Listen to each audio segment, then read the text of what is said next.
Doktor, saya batuk lama dah. Batuk saya dekat 2 bulan, 3 bulan dah batuk.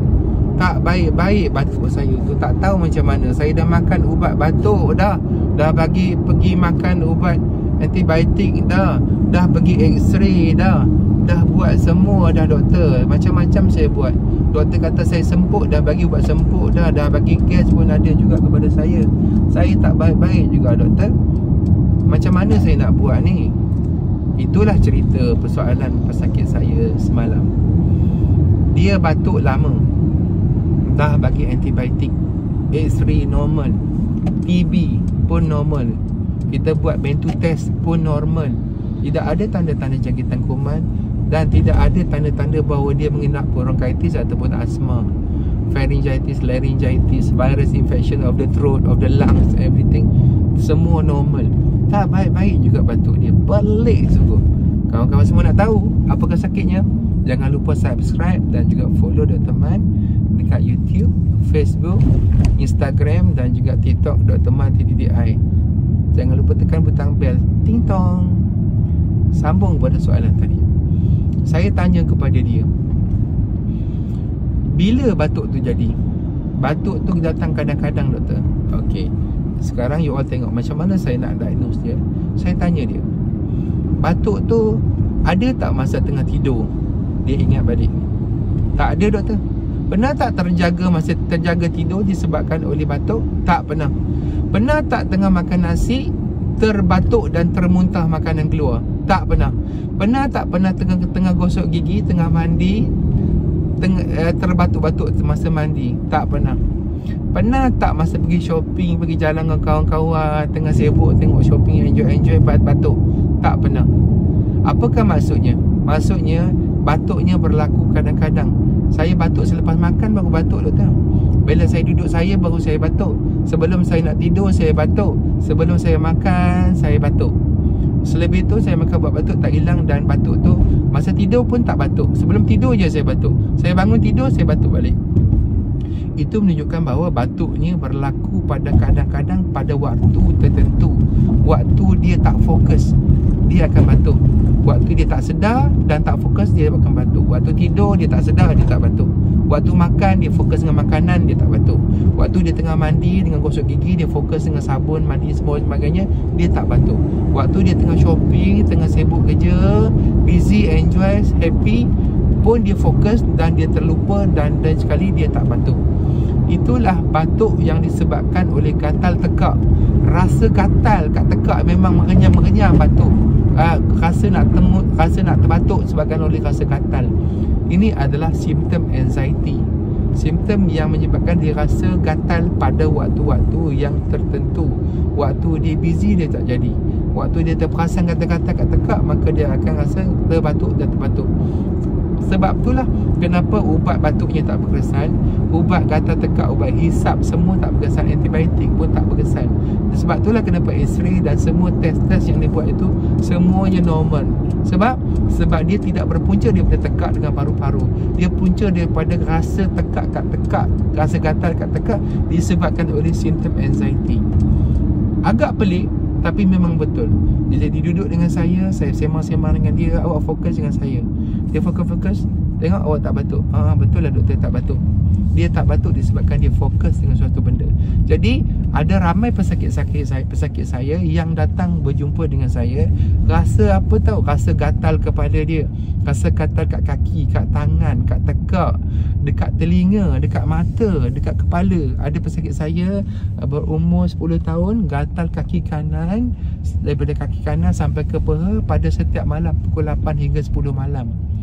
Ada pesakit saya datang daripada Taman Medan, paling kecil umur 8 tahun, ada yang 10 tahun. Ada acik datang daripada Sungai Pecala, gatal kepalanya pukul insyak dan juga selepas insyak dan juga selepas subuh. Ada yang sebelum subuh pun ada. Garu punya garu, tak ada kudis, tak ada kuman, tak ada kurap, tak ada kudi buta, tak ada eczema, tak ada psoriasis, tak ada penyakit-penyakit yang menyebabkan dia gatal. Semua kulit dia normal, tapi gatal yang teramat pada waktu tertentu saja. Jadi bila dia sibuk, dia buat kerja dan sebagainya, dia fokus dengan sesuatu benda, dia tidak gatal lagi dan tidak garu. Saya tanya kepada adik yang berumur 10 tahun itu, adik, pernah tak pergi pasar malam? Pernah. Pasar malam pergi pukul berapa selalunya? Pukul 8 hingga pukul 10, lebih kurang kan 8, 9 kan. Saya tanya mak dia, pernah tak dekat pasar malam tu, masa dia pergi pasar malam tu, dia tergaru-garu kat pasar malam? Tak pula doktor. Kalau dia balik kampung, hari raya, jumpa kawan-kawan, main malam-malam buta, tak ada tergaru doktor. Kalau orang datang rumah pun sama dengan kawan-kawan dia main punya main, tak ada pula tergaru-garu. Kalau duduk seorang, tak ada tergaru-garu pun. Kalau duduk seorang-seorang, tergaru sana, tergaru sini. Kat pasar malam pun dia tak ada garu. Sebab apa? Sebab kat pasar malam dia fokus dengan apa benda dia nak beli. Dia terlupa dengan gatal kat kaki dia. Faham tak faham? Samalah juga dengan vertigo. Orang-orang tertentu, bukan semua vertigo, okay? Tinnitus, telinga berdesing, rasa loya, rasa nak muntah, rasa sesak nafas, rasa angin, rasa kembung, rasa nak pingsan, rasa macam seram-seram sejuk, rasa tak tentu arah. Saya pernah berjumpa dengan orang sakit lutut. Acik dari sakit lutut, acik sakit lutut dah 2 tahun, 3 tahun lebih daripada keramat. Datang sakit lutut, nak injek lutut. Rupanya sakit lutut tu adalah sebab anxiety. Dia rasa sakit lutut tu, bila dia pergi jalan dengan anak dia, elok je, tak ada masalah. Bila dia duduk saja, tak ikut anak dia pergi bekerja, berjalan, tolong anak buat Grab dan meniaga tepi jalan tu, maka dia akan jadi sakit lutut, tak boleh jalan. Pelik. Saya bagi ubat relax kat dia makan. Saya bagi dia makan sikit ubat daripada mak saya tu, dia terus boleh berjalan. Doktor, pelik doktor, saya dah ambil injection dah, saya dah cucuk dah, saya dah x-ray dah, saya dah makan ubat tahan sakit, makan ubat air sendi, semua ubat kalsium, semua saya dah makan, ubat sapu, semua tak baik-baik. Ubat apa doktor bagi kat saya sampai saya boleh jalan buang tongkat ni? Saya kata itulah ubat mak saya ambil sikit ubat untuk anxiety. Saya bagi ada Zenet 0.5. Saya tak ada ubat tu, jangan cari saya, okey? Saya tak ada, untuk pakai ada. Lepas tu saya bagi dalam 15 minit dia masuk balik, dia buang tongkat, berjalan macam biasa. Sama dapat sakit saya tadi, bila yang batuk tu dia datang terbatuk-terbatuk, bersembang dengan saya kata fokus kat saya. Sekarang saya nak cakap, masa dia fokus tu dia tak batuk. Samalah pesakit-pesakit lain. Jadi anxiety ni bukan setakat menyebabkan kita sesak nafas, angin loya, rasa nak mati, rasa seram sejuk, takut itu dan ini sebagainya. Dia juga menyebabkan simptom rasa something. Rasa apa? Rasa gatal, rasa loya, rasa nak muntah, rasa seram sejuk, rasa angin, rasa kembung, rasa gatal merata-rata, rasa nak pingsan, rasa macam-macam rasa yang dia ada. Jadi orang anxiety ni adalah satu orang yang bukan buat-buat dia punya rasa dia. Rasa ni memang betul-betul rasa, tetapi dia bukanlah disebabkan oleh simptom paru-paru ataupun jantung rosak ataupun buah pinggang rosak ataupun tekak rosak. Dia tidak disebabkan oleh simptom tu, dia disebabkan oleh rasa tu. Rasa yang bukan dibuat-buat, rasa yang sangat-sangat sungguh, tetapi dia secara automatik jadi tanpa dia sengaja, tanpa dia buat, tanpa dia minta. Tetapi kalau sekiranya kita tak boleh kenal pasti dan tak boleh kenal pasti dan membezakan apakah batuk tu ataupun penyakit yang kita ada tu anxiety ataupun tekak, batuk paru-paru, jantung dan sebagainya, maka kita akan terus mengambil rawatan dan mencari rawatan dan menskop dan teropong dan macam-macam dan mengganggu hidup kita siang dengan malam tanpa kita boleh rawat dia dengan betul. Ubat pun tak baik-baik. Jadi kepada kawan-kawan kat luar sana, tolong kenal pasti. Nak membezakan penyakit tu anxiety ataupun sakit simptom yang sistem kita rosak. Kalau sekiranya penyakit tu datang kadang-kadang dia datang dan kadang-kadang dia hilang. Dan waktu-waktu yang kadang-kadang tu adalah waktu tidur dia hilang, bukan waktu sebelum tidur. Sebelum tidur kita otak kita melayang, dia akan rasa. Masa tidur dia hilang, masa sibuk dia hilang, masa makan dia tak ada, masa busy tak ada, masa membawang shopping semua dia tak ada. Itu adalah sakit anxiety. Tetapi kalau sakit yang sebenarnya paru-paru, tekak, kuman, buah pinggang, jantung, dia akan ada 24 jam. Contoh penyakit batu karang, dia akan ada 24 jam. Gastrik akan ada 24 jam.